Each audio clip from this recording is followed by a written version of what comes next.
Good morning again. Oh, I'm sorry. I don't know if you know this about me. I am a Baptist. And I come from a call and response tradition, so we're going to try this again. Um, Good morning. That's what I'm talking about. Make me feel like I'm at home a little bit. Um, so I just want to, for the record, thank Emily for inviting me. I was doing some research, and I don't know if it was the first time, but I was here maybe for the first time in 2011. So I'm no stranger for folks who have been here for a minute. So thank you, Emily. Also, I realize that that may have been the very first dose of gospel that you've had in 2024. So I hope you will accept that gift because that is the foundation of who I am and how I function in the world. I listen to gospel around the clock because I need gospel music. I need the music of what I know is the good news for me and has been in my life. And I hope I can bring some good news to you all this morning. So I know Emily put down in the bulletin it says Wonders of the Earth and Sky. The title of the sermon is really acknowledgement. The title is acknowledgement.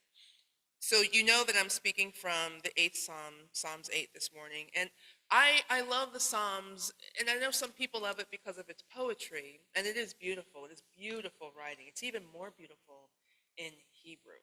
And this psalm is actually a psalm that I was tasked with translating in one of my Hebrew classes, and I almost sang it because I know this song so well. The Psalms that's the book where we see the entirety of the human condition. We see joy, we see lament, there are some Psalms where worship is the focus. There are some that point to Israel's history. There is an acknowledgement of wisdom and royalty. And some of my favorite Psalms, in fact, are the Psalms that we call the imprecatory Psalms. These are the ones that are the open invitation to us to express some of the emotions that we've been socialized to subdue. These are the angry Psalms. There is a Psalm, Psalm 58 is referring to corrupt judges and corrupt rulers. And one of the verses in that Psalm says, "Rip their teeth out, O Lord," which is an honest emotion. Because if we're upset about how unjust judges have been, it is okay to rage and say, this is wrong. Now, it is not okay to go and rip their teeth out. However, the psalm gives you permission to at least engage with an emotion that you've been told don't engage with it. If you've watched the movie Inside Out 1 or 2, you know that anger plays an integral part. Anger, joy, disgust, embarrassment, anxiety, they all have to work together. And in the Psalms, I see all of those emotions. But the psalm that we're talking about today is praise, and that's where Psalm 8 is. Praise, an expression of admiration and appreciation. And in Smallwood's song, he highlights the relationship between humankind and humankind's creator. And you can hear in the song the themes of awe and wonder in the swell of Smallwood's piano, in the swell of the soloist, even in the faces and the expressions of the small choir. You can see that. And when they sing that song, when they ask those words, who are we that the Creator is mindful of us? Who are we that the Creator would even notice us? And I use Will Gaffney's translation. She says, the woman born. Those of us who are born of a woman.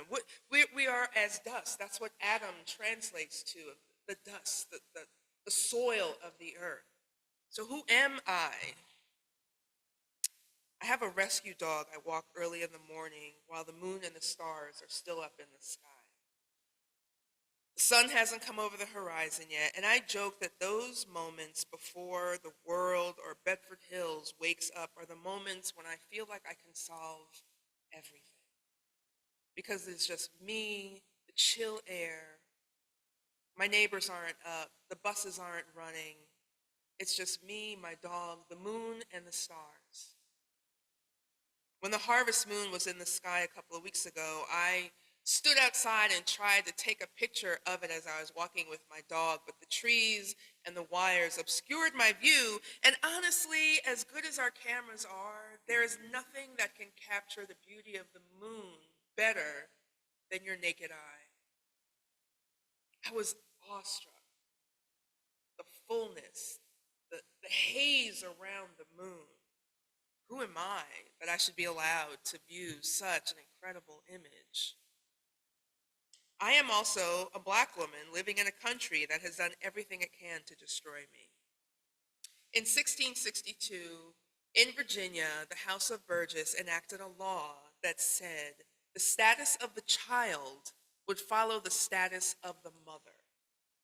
Prior to that, English law was the law, which said the status of the child followed the status of the father. But if we know our history and we know what was happening in 1662, then we know that that law changed and shifted this country. It created a labor force through enslavement, using Black women's bodies. So who am I when I stand on Babbitt Road and I'm walking my dog under the sun, under the moon and the stars? I am someone who craves celebration. I say, like Lucille Clifton, won't you celebrate me, what I have shaped into a kind of life I had no model. Born in Babylon, both non-white and woman, what did I see to be except myself? I made it up here on this bridge between starshine and clay. My one hand holding tight my other hand.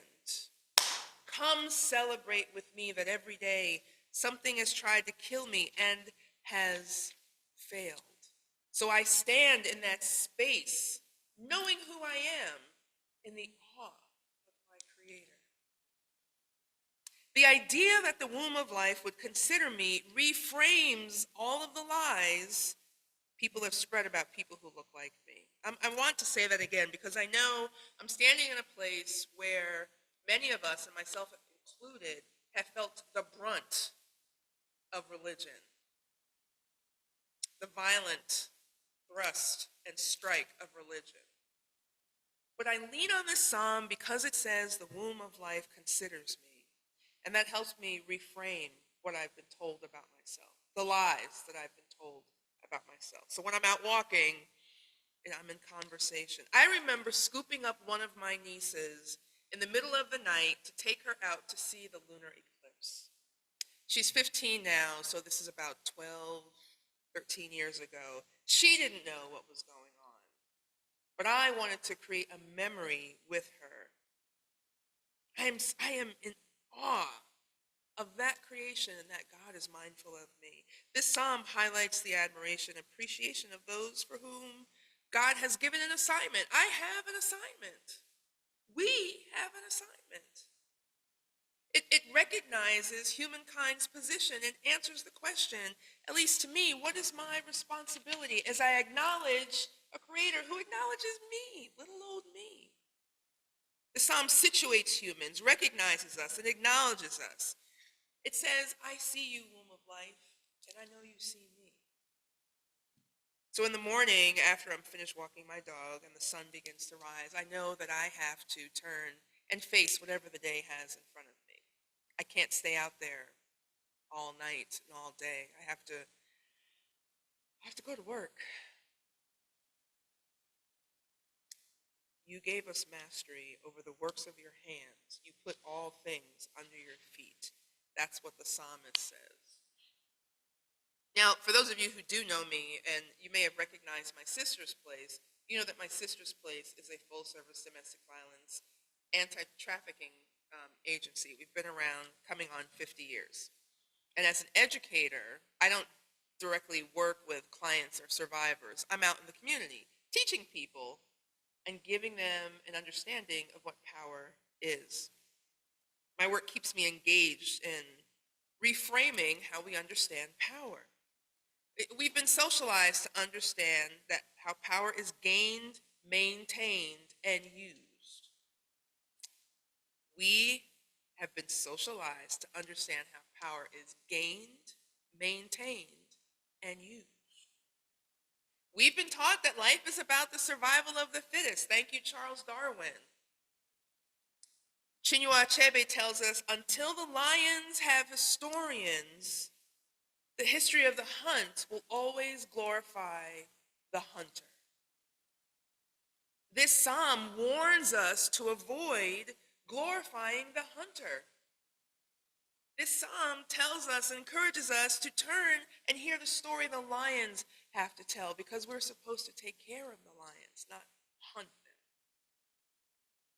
This moment, this morning, this week, to observe the violence humankind is committed to the climate arrives again on the cusp of Domestic Violence Awareness Month, the month where those of us who are engaged in anti-racist and anti-violence work, where we stand at the intersection, we acknowledge how we have taken the contorted and twisted ideas of mastery, dominion, and dominance and ruling, and how we have applied them to how we interact with each other.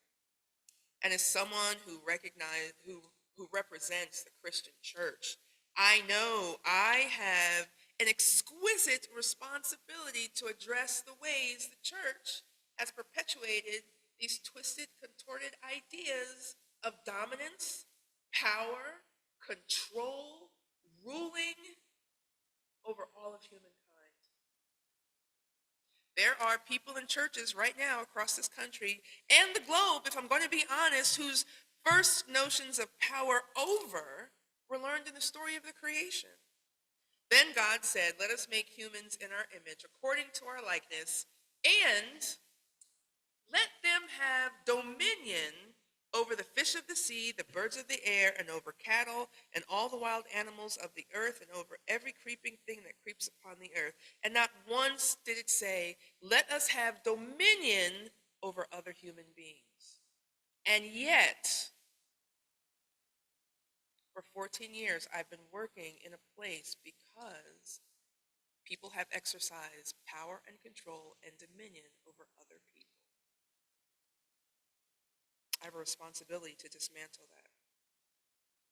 So in the psalm, I'm reminded of that awesome responsibility that we have, all society has, to take care of creation, to support it, to keep it clean, to make the cleanliness of water accessible to everybody.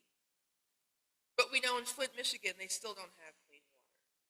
We know in Newark, New Jersey, they don't have clean water. We know in places people have to pay for something that falls from the sky that we can sail on. People have to pay for that. And sometimes that's not always clean. I have a responsibility to support laws that protect this creation, not create laws that would subject it to ongoing violence of stripping it of its minerals, polluting the air and the sea, adding more animals to the endangered species list, destroying their habitats because of our greed, creating urban heat islands, and creating a situation where people are moving across the globe away from home into other places because we have created such a system of destruction that they can no longer live, they can no longer farm. They can no longer feed their families. I have a responsibility to address climate-related migration. So who am I? I have to acknowledge that I'm responsible. I am a responsible creation, acknowledging the Creator, the womb of life. I have to acknowledge that I have to rise to the task of caring for the rest of creation. What does that look like? It looks like, I don't know, bottles and cans, composting, bottle caps, bottle tabs. It looks like buying a better car, taking better care of my car. It looks like encouraging people not to waste food. It looks like gardening. It looks like whatever is in your wherewithal, whatever is in your hands to do, that's what it looks like. But the first thing is to acknowledge our responsibility.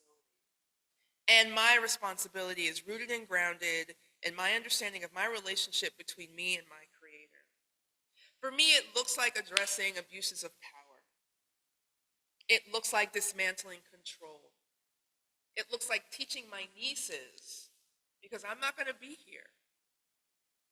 It looks like teaching our children, all of our children, how to take care of this planet that we have nearly destroyed.